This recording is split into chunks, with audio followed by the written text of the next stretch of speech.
Welcome back to our channel. അപ്പോൾ എല്ലാവർക്കും ഞങ്ങളുടെ ചാനലിലേക്ക് സ്വാഗതം കേട്ടോ.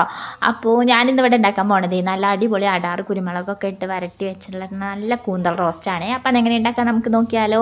ആദ്യം തന്നെ നല്ല പോലെ വൃത്തിയാക്കി അതിന് മഷിയൊക്കെ കളഞ്ഞ് നല്ല പോലെ വൃത്തിയാക്കി എടുത്ത കൂന്തൽ കഴുകി എടുത്ത് വെക്കുക കേട്ടോ. പിന്നെ കുറച്ച് കൊച്ചുള്ളി, ചെറിയ ഉള്ളിയാണ് ഏറ്റവും കൂടുതൽ വേണ്ടത്. സവാള വളരെ 2 സവാള ഇട്ടാൽ മതി കേട്ടോ. പിന്നെ കുറച്ച് തേങ്ങ കൊത്തും വേണം. അപ്പോൾ ഇങ്ങനെ നല്ല പോലെ ചെറുതാക്കിയിട്ട് ചെറിയ ഉള്ളി അരിയേണ്ട ആവശ്യമില്ല. ചെറിയ ഒരു അല്പം വലിപ്പത്തിൽ തന്നെ അരിഞ്ഞെടുക്കുക. പിന്നെ ഇഞ്ചി, വെളുത്തുള്ളി, പച്ചമുളക്, വേപ്പിൻ്റെ ഇല അങ്ങനെ ഒരു അടുപ്പത്തേക്ക് നേരെ നമ്മുടെ ചട്ടി എടുത്ത് വയ്ക്കുക. എന്നിട്ട് അതിലേക്ക് ആദ്യം തന്നെ കുറച്ച് വെളിച്ചെണ്ണ ഒഴിച്ചിട്ട് അതിൽ നല്ല പച്ച വെളിച്ചെണ്ണ ഒഴിച്ചു കൊടുക്കുക. അപ്പോൾ ചൂടായി വന്നിട്ടുണ്ടെങ്കിൽ അതിലേക്ക് ഇഞ്ചി, വെളുത്തുള്ളി ഇട്ട് കൊടുത്തിട്ട് ഒന്ന് മൂത്ത് വരുമ്പോൾ അതിലേക്ക് നമ്മുടെ സവാളയും ചെറിയ ഉള്ളിയും പച്ചമുളകും വേപ്പിൻ്റെ ഇലയും കൂടിയിട്ട് ഒന്നിച്ച് തട്ടി കൊടുക്കുക കേട്ടോ. എന്നിട്ട് നല്ല പോലെ ഒന്ന് വഴറ്റി നല്ല ഇങ്ങനെ ഉപ്പൊക്കെ അപ്പം തന്നെ ഉപ്പിട്ട് കൊടുക്കണം. അപ്പോൾ വേഗം തന്നെ സവാള നമുക്ക് വാടി കിട്ടും. അങ്ങനെ നല്ല പോലെ ഇളക്കി അതൊക്കെ ഒന്ന് വാടി വന്ന് കഴിഞ്ഞിട്ട് വേണം അതിലേക്ക് നമ്മളുടെ അരിഞ്ഞു വെച്ചിരിക്കുന്ന തേങ്ങാക്കൊത്തും കൂടി ചേർത്ത് കൊടുക്കാനേ.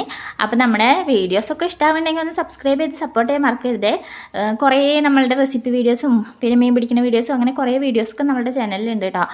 അങ്ങനെ അതൊക്കെ സെറ്റായി വന്നിട്ടുണ്ടെങ്കിൽ നമ്മുടെ ഉള്ളിയൊക്കെ നല്ല പോലെ വഴന്നു വന്നിട്ടുണ്ടെങ്കിൽ അതിലേക്ക് നമ്മുടെ മസാലകളുണ്ടല്ലോ, മല്ലിപ്പൊടി, മഞ്ഞൾപ്പൊടി, മുളകും പൊടി, പിന്നെ ഗരം മസാല, കുരുമുളക് പൊടി ഒക്കെ ഇട്ടിട്ട് നല്ല പോലെ ഒന്ന് ഡ്രൈ ആക്കണം കേട്ടോ. ഇങ്ങനെ നല്ല ഡ്രൈ ആയി വന്നിട്ട് വേണം ഒരു നല്ല പോലെ മുരിഞ്ഞ് വരില്ലേ നമ്മുടെ മസാലയൊക്കെ.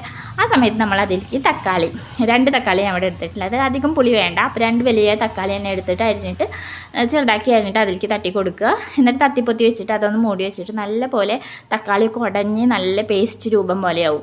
അപ്പോൾ അതിലേക്ക് നമ്മുടെ കൂന്തലും കൂടി ഇട്ടിട്ട് നല്ല പോലെ മിക്സ് ചെയ്ത് കൊടുക്കണം കേട്ടോ. നല്ല കൂന്തലും ഒക്കെ കൂടിയിട്ട് മസാലയെല്ലാം കൂടി നല്ല പോലെ വന്ന് കഴിഞ്ഞാൽ കൂന്തലിൻ്റെ മേലെ ആ മസാലയൊക്കെ പിടിക്കണം. അപ്പോൾ അതിലേക്ക് വെള്ളം, അത്യാവശ്യത്തിന് വെള്ളം, അധികം വേണ്ട, കുറച്ച് വെള്ളം, ആ കൂന്തൽ വേവാനുള്ള പാകത്തിനുള്ള വെള്ളം കൂടി ചേർത്തിട്ട് നല്ല പോലെ തിളപ്പിച്ച് നല്ല വെന്ത് വരും കേട്ടോ. കുറച്ച് സമയം വേവിച്ചാൽ മതി. അപ്പോൾ നല്ല സോഫ്റ്റ് ആവണം. പിന്നെ അധികം നേരം വേവേണ്ട ആവശ്യമില്ല കേട്ടോ. നല്ല വെന്ത് കഴിഞ്ഞിട്ടുണ്ടെങ്കിൽ അത് റബ്ബർ പോലെ ആയിരിക്കും.